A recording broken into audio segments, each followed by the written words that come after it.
Hello प्यारे साथियों, कैसे हैं आप लोग। उम्मीद करता हूं आप सभी लोग ठीक होंगे। फ्रेंड्स, एक बार फिर से आपका स्वागत है हमारे यूट्यूब चैनल मेडी साइंस ट्यूटोरियल में। फ्रेंड्स, आप सभी को पता होगा इस समय हम लोग यूपी ट्रिपल एससी मुख्य सेवका का प्रिपरेशन कर रहे हैं। टोटल अभी तक हमारा 10 लेक्चर हो चुका है और आज का हमारा 11 नंबर का लेक्चर है। इसमें हम लोग महिला एवं बाल अपराध के महत्वपूर्ण प्रश्नों को पढ़ने वाले हैं, क्योंकि आपके सिलेबस में कहीं ना कहीं आपके महिला और बाल अपराध के प्रश्न यहाँ पे शामिल रहेंगे। तो इन बातों को आप लोग ध्यान रखिएगा। अगर आप चैनल पे नए हैं तो इसको सब्सक्राइब कर लीजिए और अपने दोस्तों में इसको शेयर कर दीजिए। अगर आपकी संख्या ज़्यादा हो जाती है तो जल्द ही हम लोग लाइव क्लासेस स्टार्ट कर देंगे। और अगर आप डेली टेस्ट देना चाहते हैं तो रात 10 PM पे हमारा जो टेलीग्राम चैनल है उस चैनल में जाइए, वहाँ पे आपका टेलीग्राम का ग्रुप मिल जाएगा, वहाँ से आप उसको ज्वाइन कर सकते हैं।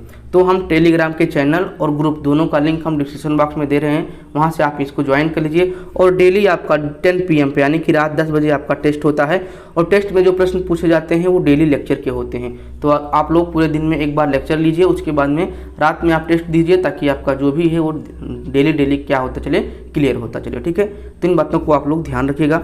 चलिए देरी ना करते हुए आते हैं अपने पहले प्रश्न पे। पहला ही प्रश्न हमारा यहाँ पे कह रहा है कि बाल विवाह निषेध अधिनियम कब लागू हुआ। यानी कि जो बाल विवाह है ये जो आपका अधिनियम है ये कब लागू किया गया। तो जो ऑप्शंस आपके दिए हैं 2010 दिया हुआ है, 2007 दिया हुआ है, 2008 दिया हुआ है और आपका यहाँ पे दिया हुआ है 2009। तो आपका जो सही आंसर दिया जाएगा ये आपका 2007 जाएगा। देखिए, प्रश्न में आपके इस तरह से आ सकता है कि आपका जो बाल विकास निषेध अधिनियम 2006 है इसको कब लागू किया गया। और आपके ऑप्शन में अगर 2006 है तो 2006 मत लगाइएगा भैया, क्योंकि यहाँ पे जो बाल विकास अधिनियम 2006 था इसको 2007 में लागू किया गया था। तो इन बातों को ध्यान में रखिएगा। ठीक है, अब जो आपके यहाँ पे लड़कियाँ हैं इनका एज भी सरकार ने बढ़ा दिया है। इनका जो बाल विवाह का मतलब कि जो एज किया गया है वो आप 21 साल कर दिया गया है। तो इन बातों को भी आप लोग यहाँ पे ध्यान रखिएगा। ठीक है, अब जो महिला हैं यानी कि जो लड़की हैं उनकी शादी 21 साल के बाद ही होगी। ठीक है, उससे पहले नहीं की जाएगी। ठीक है, तो बाल विवाह निषेध अधिनियम कब लागू हुआ, तो आपके 2007 में लागू हुआ था। और इस किस अधिनियम के नाम से जाना जाता है, तो बाल विवाह निषेध 2006 अधिनियम के नाम से जाना जाता है। ठीक है, लड़कियों की उम्र कितनी कर दी गई है, तो 21 वर्ष कर दी गई है। ठीक है, चलिए आते हैं अपने अगले प्रश्न पे।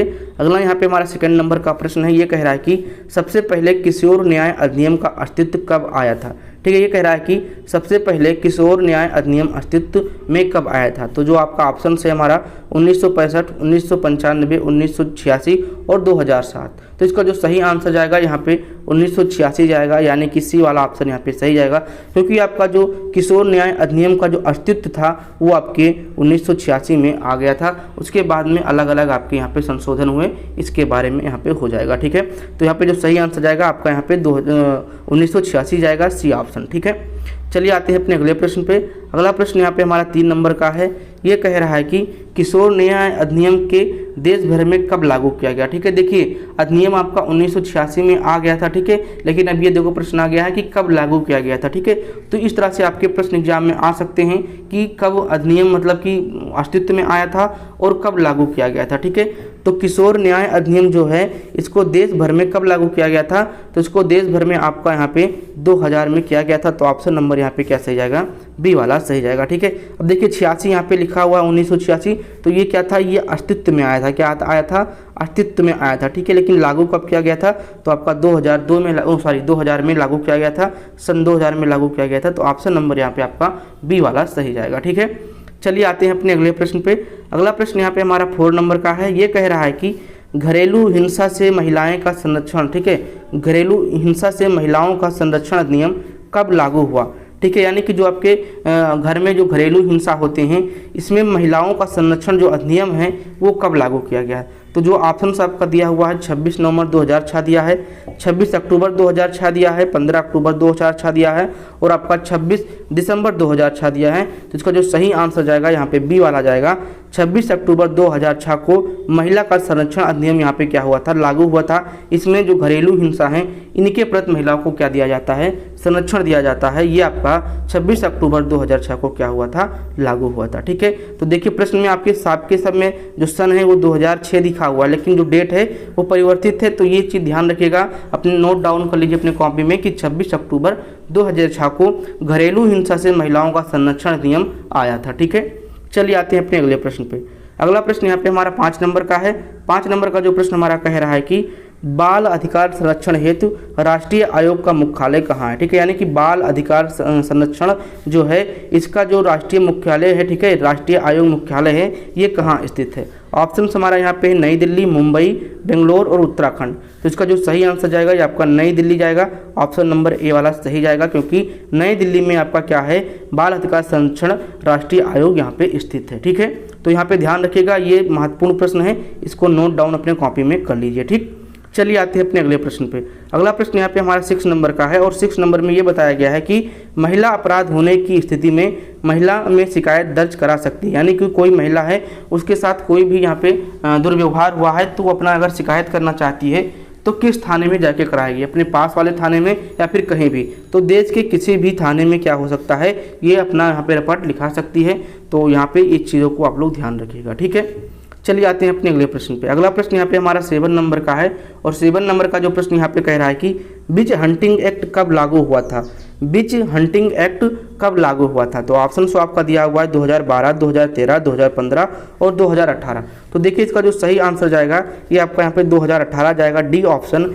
क्योंकि जो आपका विच हंटिंग एक्ट है, अगर इसकी बात करें तो असम में सबसे पहले इसकी शुरुआत की गई थी, लेकिन यहाँ पे रामनाथ कोविंद जी जो हैं ये आपके जो राष्ट्रपति थे पहले, ठीक है, पूर्व राष्ट्रपति थे, इन्होंने 2018 में इसको क्या कर दिया था, पूरे देश में क्या कर दिया, लागू कर दिया। इसमें क्या होता था, जो मतलब कि छोटे लोग होते हैं, गरीब लोग होते हैं, वो महिलाओं को कुछ तरह से मतलब कि भूत प्रेत के टाइप का देखते थे, तो इसमें वहाँ पे अपराध हो रहा था महिलाओं के साथ, तो इसलिए इस एक्ट को लाया गया, विच हंटिंग एक्ट। विच मतलब क्या होता है, विच मतलब भूत होता है। ठीक है, तो इस तरह से आप समझिए। ठीक है, तो ये सबसे ज़्यादा आपके जो यहाँ पे बंगाल है, ठीक है, पश्चिम बंगाल और बांग्लादेश इस जगह पे बहुत ज़्यादा है। ठीक है, लेकिन यहाँ पे हर मतलब थोड़ा थोड़ा हर प्रदेश में है। और असम ने इसमें 2015 में विच हंटिंग एक्ट लाया था। उसके बाद में 2018 में ज़्यादा अपराध देखते हुए राष्ट्रपति जी ने क्या किया था, पूरे देश में इसको लागू कर दिया गया था। ठीक है, तो इन बातों को ध्यान रखें। और ये जो विच हंटिंग एक्ट है, इसको और नाम से कई बार मतलब बहुत शुरुआत से इसको मतलब कि लागू किया जा रहा था, लेकिन अगर पूरे देश की बात करें तो आपके 2018 में हुआ था। ठीक है, तो इन बातों को आप लोग ध्यान में रखिएगा। ठीक, चलिए आते हैं अपने अगले प्रश्न पे। अगला प्रश्न यहाँ पे हमारा कह रहा है कि इनमें से कौन सा अधिनियम दहेज प्रथा को प्रतिबंध करने के लिए बनाया गया है। तो ये इंपॉर्टेंट क्वेश्चन हो जाता है। ये प्रश्न कह रहा है कि कौन सा यहाँ पे एक्ट बनाया गया है जो आपकी दहेज प्रथा को क्या कर रहा है, रोक रहा है। तो जो ऑप्शंस आपके यहाँ पे दिए हैं, डाउरी प्रोहिबिशन एक्ट 1971 दिया है, डाउरी प्रोहिबिशन एक्ट 1961, 1951 और आपका यहाँ पे दिया है 1967। ठीक है, तो यहाँ पे जो सही आंसर जाएगा यहाँ पे बी नंबर का जाएगा, जो आपका डायरी प्रोहिबिशन एक्ट 1961 है। ये आपका जो दहेज प्रथा है उसको क्या कर रहा है, प्रतिबंध लगा रहा है, यानी कि उसको रोक लगा रहा है। ठीक है, तो चलिए आते हैं अपने अगले प्रश्न पे। अगला प्रश्न यहाँ पे 9 नंबर का है और 9 नंबर का जो प्रश्न कह रहा है कि आईपीसी धारा 326 ए और 326 बी कब डाली गई थी, यानी कि आपका जो धाराएं हैं इनमें इसको कब इंक्लूड किया गया था। तो आपका जो ऑप्शन है 2013, 2014, 2015, 2016। तो सही आंसर जाएगा यहाँ पे 2013, यानी कि 2013 में क्या किया गया था, आईपीसी 326 ए और 326 बी को क्या किया गया था, इंक्लूड किया गया था। ठीक है, चलिए आते हैं अपने अगले प्रश्न पे। अगला प्रश्न यहाँ पे 10 नंबर का है और बहुत ही इंपॉर्टेंट प्रश्न है, इसको ध्यान में रखिएगा कि आईपीसी धारा 354 डी निम्नलिखित में से किससे संबंधित है। आईपीसी धारा 354 डी निम्नलिखित में से किससे संबंधित है। ऑप्शन आपका ये है, कपड़े उतारने के इरादे से महिला या फिर आपराधिक बल का प्रयोग या फिर पीछा करना या फिर यौन उत्पीड़न के लिए सजा या फिर ताक झांक के लिए। तो सही आंसर जाएगा आपका पीछा करना। क्या सही जाएगा, पीछा करना जाएगा, क्योंकि आईपीसी जो धारा 354 डी है ये आपका पीछा करने के लिए किया जाता है, लगाया जाता है। ठीक है, चलिए आते हैं थोड़ा सा यहाँ पे एडिशनल चीज़ें और समझ लेते हैं कि आईपीसी जो 354 ए बी सी हैं इनको कहाँ पे लगाया जाता है। तो आपको पता चल गया होगा कि आपका आईपीसी सेक्शन 354 डी ये आपका पीछा करने के लिए लगाया जाता है। ठीक है, अगर बात किया जाए तो आईपीसी सेक्शन 354 ये कब लगाया जाता है, तो 354 आपके यौन उत्पीड़न के लिए सजा के लिए लगाया जाता है, 354 ए। ठीक है, अगर बात करें आईपीसी सेक्शन 354 बी कब लगाया जाता है, तो आपके कपड़े उतारने के इरादे से महिला पर हमला या फिर आपराधिक बल प्रयोग, यानी कि कपड़े उतारने के इरादे से महिला पर आपराधिक यहाँ पे क्या किया जाए, बल का प्रयोग किया जाए, तो आपका कौन सा धारा लगेगा, तो 354 भी लगेगा। ठीक है, अगर बात करें थोड़ा सा यहाँ पे आईपीसी 354 सी का, तो आपके ताक झांक के लिए लगाया जाता है। किसके लिए, ताक झांक के लिए लगाया जाता है आईपीसी सेक्शन 354 सी। ठीक है, चलिए आते हैं अपने अगले प्रश्न पे। अगला प्रश्न यहाँ पे हमारा 11 नंबर का है भारतीय दंड संहिता की धारा 376 क्या है, यानी कि आपका जो भारतीय दंड संहिता धारा 376 है ये कब लगाया जाता है, तो बलात्कार के केस में, अप्राकृतिक अपराध के केस में, बलात्कार की सजा के केस में, या फिर अवैध अनिवार्य श्रम के रूप में। तो इसका जो सही आंसर जाएगा यहाँ पे सही जाएगा आपका बलात्कार की सजा के लिए आपका धारा 376 लगाया जाता है। ठीक है, तो इन बातों को ध्यान में रखिएगा, ये सब प्रश्न आपके क्या हैं, इंपॉर्टेंट है। ठीक, तो अपने अगले प्रश्न पे, अगला प्रश्न यहाँ पे हमारा 12 नंबर का है। ये कह रहा है कि राष्ट्रीय महिला आयोग अधिनियम 1990 के अनुसार अध्यक्ष की पदावधि कितनी होती है, यानी कि आपका जो राष्ट्रीय महिला आयोग के जो अध्यक्ष बनाए जाते हैं उसमें उनका जो मतलब कि अधिकतम जो पद का अवधि है वो कितना होता है। ठीक है, ये पूछा गया है। तो आपका यहाँ पे कितने साल का होता है, 3 वर्ष का होता है। ठीक है, तो ये एक अधिनियम बना है 1990। ठीक है, राष्ट्रीय महिला आयोग अधिनियम 1990 के अनुसार ये लगाया गया था कि जो भी यहाँ पे अध्यक्ष बनेगा उनका जो अवधि है वो कितना वर्ष का होगा, 3 वर्ष का होगा। तो ऑप्शन नंबर यहाँ पे सी वाला सही आएगा, 3 वर्ष। ठीक है, आप लोग यहाँ पे चिंता मत करिएगा कि जो आपका महिला आयोग है, ठीक है, महिला आयोग का जो डिटेल है, ठीक है, इसको हम लेक्चर के माध्यम से आपको प्रोवाइड करेंगे। ठीक है, तो आप लोग बिल्कुल परेशान मत रहिए। ठीक है, चलिए आते हैं अपने अगले प्रश्न पे। अगला प्रश्न यहाँ पे हमारा 13 नंबर का है। 13 नंबर का प्रश्न कह रहा है कि आईपीसी धारा 364 है। ठीक है, कौन सा, 364A के अनुसार यदि फिरौती आदि के लिए अपहरण किया गया है तो किए गए अपराध की सजा क्या है, यानी कि अगर आईपीसी धारा लगाया गया है 364A तो इसका मतलब ये हो गया कि फिरौती के लिए कोई भी चीज़ को अपहरण किया गया, किसी बंदे को, ठीक है, क्या किया गया है, अपहरण किया गया है। ठीक है, तो 6 महीने के लिए इसमें सजा होगा और जुर्माना होगा, या फिर 5 महीने के लिए सजा या जुर्माना होगा, या फिर 1 महीने के लिए सजा और जुर्माना होगा, या फिर मौत की सजा, या फिर आजीवन कारावास, या फिर जुर्माना। तो इसका जो सही आंसर जाएगा यहाँ पे डी वाला से जाएगा। इसमें क्या हो सकता है, मौत की सजा हो सकती है, या फिर आजीवन कारावास हो सकता है, और साथ साथ में यहाँ पे जुर्माना भी लिया जाएगा। तो ऑप्शन नंबर डी है, यानी कि अगर किसी बंदे पर आईपीसी धारा 300 ये लगाया गया है तो इन चीज़ें यहाँ पे हो सकती हैं। ठीक है, चलिए आते हैं अपने अगले प्रश्न पे। अगला प्रश्न यहाँ पे हमारा 14 नंबर का है। 14 नंबर का हमारा जो प्रश्न कह रहा है कि आपराधिक कानून अधिनियम में संशोधन करने के लिए गठित समिति का क्या नाम था, यानी कि आपराधिक कानून अधिनियम में संशोधन अगर करना था, अगर नहीं मतलब किया गया है तो उसमें जो गठित समिति थी उसका क्या नाम था। ठीक है, तो यहाँ पे जो ऑप्शन आपके दिए हैं, justice Verma committee, justice Hidayatullah committee, या फिर सरदार पूर्ण सिंह समिति, या फिर यहाँ पे इनमें से कोई नहीं। तो इसका जो सही आंसर जाएगा यहाँ पे ये वाला, जस्टिस वर्मा कमेटी के अनुसार यहाँ पे जो आपराधिक कानून अधिनियम था उसको क्या किया गया था, चेंज करने के लिए यहाँ पे एक गठित किया गया था, समिति की गठित की गई थी, वो थी आपकी जस्टिस वर्मा कमेटी। ठीक है, चलिए आते हैं अपने अगले प्रश्न पे। अगला प्रश्न यहाँ पे हमारा 15 नंबर का है। ये कह रहा है कि भारतीय दंड संहिता की धारा 509 किससे संबंधित है, यानी कि आपका जो धारा 509 है वो किससे संबंधित है, यौन उत्पीड़न से, घरेलू हिंसा, छेड़छाड़ करना, या फिर साइबर अपराध। तो इसका जो सही आंसर जाएगा यहाँ पे जाएगा छेड़छाड़ करना। तो छेड़छाड़ करना किस में आता है, 509 में आता है। ठीक है, चलिए आते हैं अपने अगले प्रश्न पे। अगला प्रश्न यहाँ पे हमारा 16 नंबर का है। 16 नंबर का प्रश्न कह रहा है कि आईपीसी की निम्न में से कौन सा धारा महिला तस्करी से संबंधित नहीं है, यानी कि यहाँ पे पूछा गया है कि कौन सा धारा जो है ये आपके महिला के तस्करी से संबंधित नहीं है। तो देखिए आपके जो ऑप्शन दिए हैं, आईपीसी धारा 370, आईपीसी धारा 372, तो आईपीसी धारा 373, और आपका एक दिया है आईपीसी धारा 375। तो ध्यान रखिएगा, आईपीसी धारा 375 को छोड़ के, ठीक है, इन सभी में क्या है, ये महिला तस्करी के लिए संबंधित है। तो आपका जो 375 है यही आपका आईपीसी धारा 375 ही आपका महिला तस्करी से संबंधित नहीं है। ठीक है, चलिए आते हैं अपने अगले प्रश्न पे।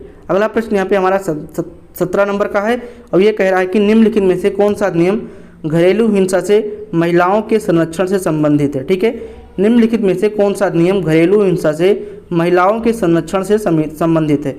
आपका जो ऑप्शन से घरेलू हिंसा से महिलाओं का संरक्षण अधिनियम 2008, या फिर घरेलू हिंसा से महिलाओं का संरक्षण अधिनियम 2010, या फिर यहाँ पे घरेलू हिंसा से महिलाओं का संरक्षण 2005, या फिर 2001। तो इसका जो सही आंसर जाएगा ये आपका यहाँ पे सी नंबर का जाएगा, घरेलू हिंसा महिला संरक्षण का नियम 2005।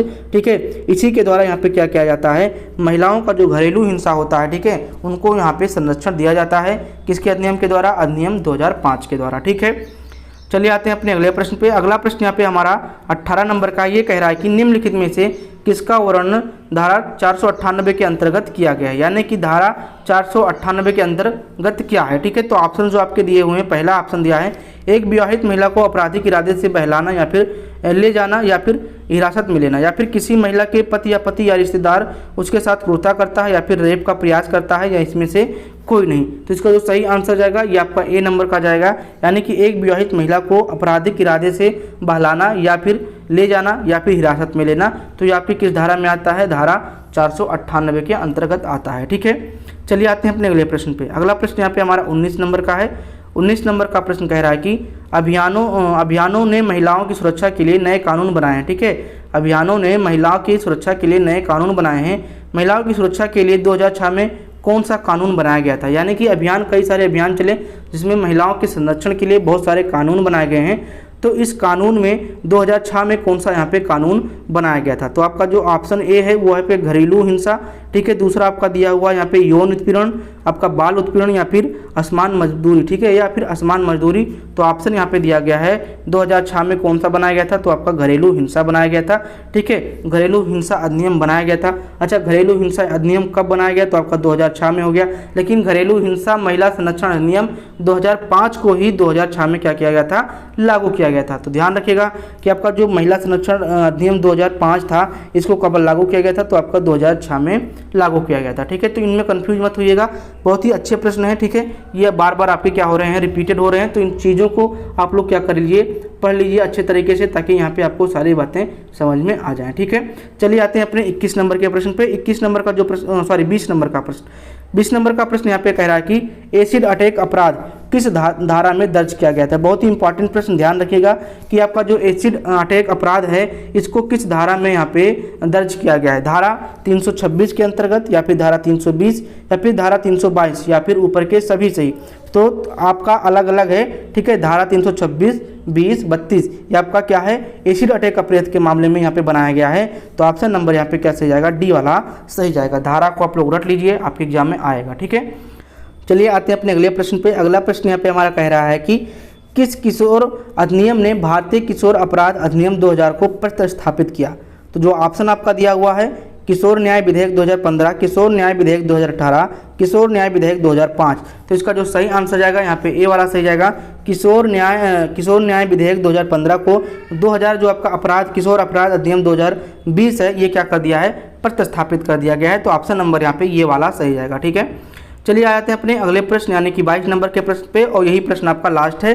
ये कह रहा है कि किस किशोर अधिनियम ने भारतीय किशोर अपराध अधिनियम 2020 को प्रतिस्थापित किया है? ठीक है, तो ये सेम ही प्रश्न यहाँ पे है।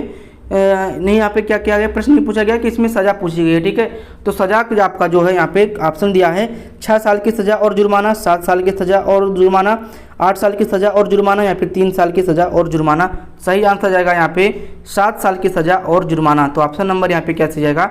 बी वाला सही जाएगा। तो टोटल यहाँ पे हम लोगों ने 22 प्रश्न को सॉल्व किया, और 22 के 22 प्रश्न आपके बहुत ही इंपॉर्टेंट हैं। अपने कॉपी में नोट डाउन करिए, इसको आप रिवीजन करते रहिए। शाम को जो हमारा 10 बजे टेस्ट होगा रात में, उसको आप लोग टेस्ट में भाग लेकर अपने सभी चीज़ों को यहाँ पे क्लियर कर सकते हैं। ठीक है, तो 10 बजे वाले टेस्ट में आप लोग भाग देने के लिए जो हमारा यहाँ पे टेलीग्राम चैनल का ग्रुप है उस ग्रुप में ज्वाइन होइए। इसका लिंक हम डिस्क्रिप्शन बॉक्स में दे रहे हैं, वहाँ पे आपको लिंक मिल जाएगा चैनल का और ग्रुप दोनों का।